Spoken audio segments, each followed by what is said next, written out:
ये नरक और स्वर्ग, कुछ लोग कहते हैं ना धरती पे ही है, धरती पे ही है ऐसा नहीं कह सकते, ऐसा कह सकते हैं धरती पे भी है। नरक और स्वर्ग धरती पे, स्वर्ग भोगने की टोटल सुविधा, फुल सुविधा धरती पे नहीं है, उसकी थोड़ी से कुछ वानगी, कुछ ट्रेलर है धरती पे, पूरी सुविधा नहीं है। जैसे मान के चलो हथलई में कोई आदमी बीमार हो गया तो पूरी सुविधा हथलई में थोड़ी है, दतिया में भी नहीं है, ग्वालियर में भी नहीं है। ये तो बढ़ते बढ़ते बढ़ते बढ़ते बढ़ते हैं, यहाँ थोड़ा सा उपचार है। कोई अपने गांव को कोई डॉक्टर होगा तो मुझे कहेगा भैया इतना कर दूंगा, गोली दे के इंजेक्शन दे के दतिया तक पहुंच जाओगे, लेकिन पूरी सुविधा तो तुम्हें दतिया मिल जाएगी। लेकिन दतिया में जाओगे तो यहाँ देने का ज्यादा, लेकिन वो यूं कहोगे भैया यहाँ तक तो मैं कर लूंगा, यहाँ से आगे तुम ग्वालियर ले जाओ। तो ऐसे ही धरती पे नरक भोगवे की छोटी मोटी सुविधाएं तो हैं, लेकिन पूरा नरक तो अलग ही है। अच्छा, नरक गया कि स्वर्ग गया, कोई इंसान इसका पता कैसे लगता है? एक बार क्या हुआ, एक पंडित जी महाराज वेद वेदांत पढ़ करके काशी से लौट रहे थे। ये जगह रास्ता में एक घर पड़े, वह जमाने की बात, वाहन चलते नहीं थे, पैदल पैदल अपने माथे पे ग्रंथ अंदर के चले आ रहे। एक दगरे के किनारे एक घर था, उसमें एक माता जी से कहा, माता जी हम अंधेरा हो गया, रात यहाँ विश्राम करना चाहते हैं, सुबह चले जाएंगे। बोले आराम से करिए।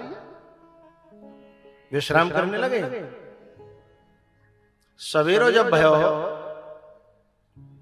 तो सुबह एक अर्थी निकली, राम राम सत्य है, राम राम सत्य कहते हुए उस माई ने अपने एक बच्चे से कहा, बेटा जाना देख के आना, जी बूढ़ो नरक गयो के स्वर्ग गयो, जरा देख के आइयो। वो छोटा सा बच्चा गया, उसने जाकर के मम्मी से बताया, बोले माँ ये तो नरक चला गया। अब पंडित जी की आंखें फटी की फटी रह गई कि जी तो मैं न वेद में पढ़ी न शास्त्र में पढ़ी कहूं कि जाते वही आदमी देख के कोई बता दे कि नरक गयो के। बोले जी मोती ज्यादा कोई पढ़ी लिखी है, वो जाके नेक नेक से बच्चा, बोले मेरा तो वेद पढ़े वही बेकार है। अब धुनामुनी में लग रहा हो कि जाते जा विद्या कैसे पूछूं, कि यहीं से जान लेती है कि कौन नरक गया कौन स्वर्ग गया। लेकिन अब काशी से पढ़ के आया, वेदों का ज्ञाता, उसका अहंकार झुके तो कैसे झुके किसी के सामने, ये समझे कि वैसे ही ग्रंथ लेके डोल लो, और बिना झुके विद्या मिलती नहीं है? अब क्या करें, काफी देर हो गई, इतनी देर में 1 घंटा 2 घंटा बाद का एक अर्थी और जा रही थी। शमशान घाट के रास्ते पे लगभग उसका घर था, तो हर अर्थी वहीं से गुजरती। उसने कहा एक बच्ची, छोटी बच्ची उसकी दूसरी, बोले बेटा जाना जरा देखना। बच्ची देख के आई, बोले माँ ये तो सीधा स्वर्ग गया, नॉन स्टॉप, वाया नहीं है, सीधे नॉन स्टॉप फ्लाइट। फ्लाइट 2 तरीके से जाती है, वाया और एक नॉन स्टॉप। बोलिए सीधा डायरेक्ट स्वर्ग गया। अब पंडित जी पर क्यों नहीं गया? पंडित जी ने बोले जो कुछ बेइज्जती होगी सो है जाएगी। सो जाके वाने सीधो देवी के पावन में माथा टेकने की कोशिश करी, देवी ने पकड़ लिया। अरे क्या आप ऐसे, क्या ऐसे आप मुझे, आप वेद पढ़ के आए हो, काशी से आए हो, विद्वान हो, वेदांत पढ़े हो, वेद पढ़े हो। बोले नहीं मैंने सबका जो पढ़े हो, पर विद्या मुंह पे ना है। कौन सी विद्या? बोले तुम गैल चलते मरे मराई का आदमी को बता देती हो, तुम्हें बच्चे बता देते, तुम हैं? अरे पंडित जी ये तो छोटी सी बात है, मैं आपको बता देती हूँ। बोले जब व्यक्ति मरता है तो उसके पीछे जाने वाले लोगों में हलचल होती है, वो हलचल बताती है कि ये नरक गया कि स्वर्ग गया। जिस व्यक्ति ने दुनिया में लोगों को सताया, लोगों को दुखी किया, परेशान किया हैं। बाकी पीछे लोग ये कहते हुए जाते हैं कंटी कटी, मरे हुआ तो बढ़िया रहा, गांव में शांति आएगी हैं। और रोते नहीं है, हंसते हुए जाते हैं और ज्यादा नहीं जाते, थोड़े बहुत जाते हैं। ये 2-3 बातें बताती हैं कि आदमी के कर्म अच्छे नहीं थे, और कर्म अच्छे नहीं थे तो स्वर्ग जा ही नहीं सकता, नरक जाएगा। और बोले स्वर्ग, बोले जब उसके पीछे जाने वालों की आंखें भरी होती हैं और हर व्यक्ति कहता है कि भैया जा कोई एहसान नहीं चुका पाता, वो किसी का एहसान लाद के नहीं जाता, दुनिया पे एहसान छोड़ करके जाता है। उस व्यक्ति को स्वर्ग जाने से कौन रोकेगा? पंडित जी आप ही बताइए। उसके पीछे जाने वाली जनता बता देती है, हैं? इसमें वेद की क्या जरूरत है?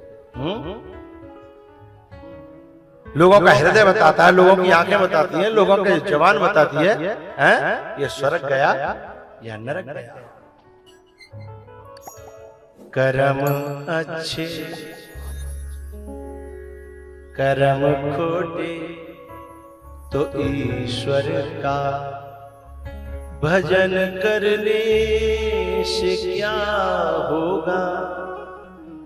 कर्म खोटे तो ईश्वर का भजन करने से क्या होगा।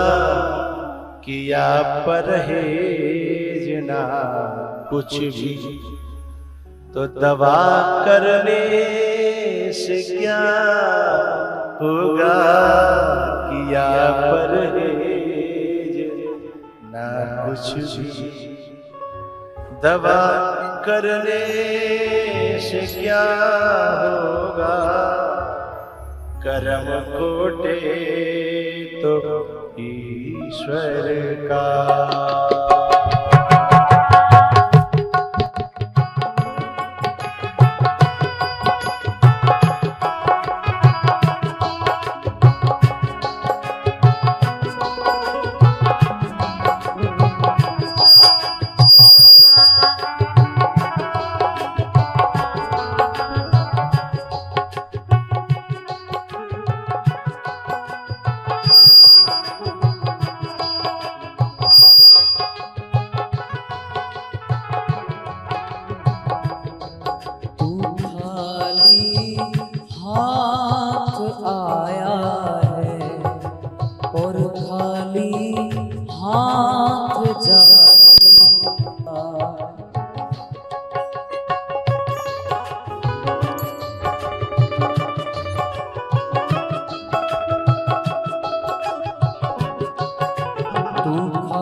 दवा करने से क्या होगा। किया परहेज ना कुछ भी। तूने रास्ता चुना रानी सीधे नरक जाने को। भैया जब राम जी का वनवास तय हो गया तो राम जी ने सीता जी को बहुत समझाया कि वहां जाना तुम्हारा उचित नहीं है। और लक्ष्मण जी को पता लगी वे दौड़े दौड़े आ गए। जब लक्ष्मण जी दौड़े दौड़े आए, उनको भी समझाया, लेकिन लक्ष्मण जी भी नहीं माने। तो राम जी ने कहा जाओ मां से विदा ले। और लक्ष्मण जी जैसे सुमित्रा के पास पहुंचे, मां ऐसे ऐसे बात है, भगवान ने मुझे मां के पास विदा लेने के लिए भेजा है। सुमित्रा ने कहा बेटा तू गलत आ गया, तू गलत आ गया। यदि मां से विदा लेने की बात कही थी तो मैंने तो तुझे बचपन से एक ही बात पढ़ाई थी कि तात तुम्हारे मातु वैदेही। बेटा मुझे ये आशा नहीं थी कि तू देह के रिश्तों को इतना महत्व देगा। मैंने तो तुझे आध्यात्मिक रिश्तों का ज्ञान कराया था। ये संसार के नाते बहुत ज्यादा मान्य नहीं है। ये तो तब तक है जब तक अध्यात्म में प्रवेश नहीं हो रहा। लेकिन तू तो सुमित्रा का बेटा था और सुमित्रा ने तुझे सिखाया था। मैं तेरी मां जरूर हूं शरीर की, पर तात तुम्हारे मात वैदे। लेकिन चल कोई बात नहीं, अब तू आ गया है तो तेरी मां तो वैदे ही है, जानकी है। लेकिन मैं तेरे गुरु का फर्ज अदा करती हूं। यहां से जाकर के मां को प्रणाम करना और उन्हीं से विदा मांगना। बोले वो पूछा कि ये ऐसा क्यों? तो कहना मेरे गुरु ने कहा है, मैं तेरी गुरु हूं। सुमित्रा कहती है और कितनी प्यारी बात कहती है कि लक्ष्मण तुम क्या समझ रहे हो, राम को मंथरा ने और कैकेयी ने वनवास दिलाया ना।